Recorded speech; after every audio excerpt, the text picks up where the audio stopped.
Indian Premier League रेना मोगे आरियाना मैच रे दिल्ली कैपिटल्स चैंपियन 31 रन ते जीत करना Punjab Kings. Punjab run Prabhsimran Singh 65 ball खेल करते 103 रन बना ले दाए और उनिया उना सेंचुरी खातिर के प्लेयर ऑफ द मैच को बचा ले दिया।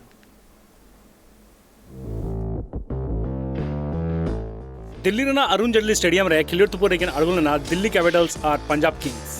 दिल्ली कैपिटल्स टॉस दाड़े करते पहलू बॉलिंग को हटा ले। पंजाब किंग्स बैटिंग हेज करते बर्गल ओवर रे 167 रन को बना ले। प्रभसिमरन सिंह 103 रन बना लेता है। सैम कुरन 20 और सिकंदर रेजा 11 रन बना कर नॉट आउट तहका। दिल्ली कैपिटल्स कौन ईशान शर्मा बारिया मुकेश कुमार और प्रवीण दुबे मिट्टी का विकेट के हटा दे। इन तायम दिल्ली कैपिटल्स बैटिंग हेज करते बारगल ओवर रे मोटे 136 रन को बना दे।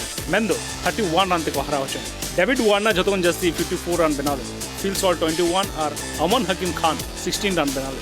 पंजाब किंग्स कौन हरप्रीत ब्रार पुनिया राहुल चहर और नथन एलिस बारिया का विकेट की हटा दे। प्लेयर ऑफ द मैच बचा लेना है प्रभसिमरन सिंह। नीट पॉइंट टेबल ना जतोन चितान रे मेना का दिया गुजरात टाइटन्स, दोसर रे चेन्नई सुपर किंग्स, तेसर रे मुंबई इंडियंस, पुनो रे लखनऊ सुपर जायंट्स, मोड़े ना ठावरे राजस्थान रॉयल्स, तुरुई ना ठावरे पंजाब किंग्स, याय ना ठावरे रॉयल चैलेंजर्स बेंगलुरु, इरेल ना ठावरे कोलकाता नाइट राइडर्स, आरे ना ठावरे सनराइजर्स हैदराबाद और मुचो रे मेना का दिया Delhi Capitals. Bureau report sports news.